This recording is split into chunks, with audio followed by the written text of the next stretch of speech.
வேதம் சொல்லுகிறது, மனுஷன் அப்பத்தினாலே மாத்திரமல்ல, தேவனுடைய வாயிலிருந்து புறப்படுகிற ஒவ்வொரு வார்த்தையிலும் பிழைப்பான்.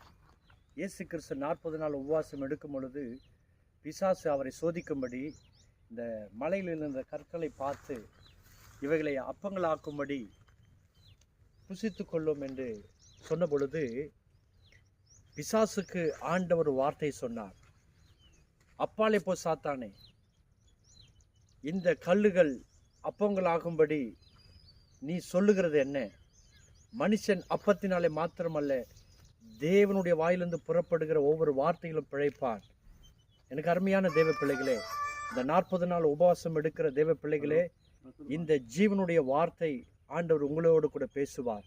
நித்திய ஜீவனும் இளைப்பாறுதலும் ஆறுதலும் சமாதானமும் ஆண்டவர் உங்களுக்கு கொடுப்பார். வெற்றி நிச்சயம். ஆண்டுடைய சத்தியத்தின்படி நடவுங்கள். கர்த்தர் உங்களை ஆசீர்வதிப்பார்.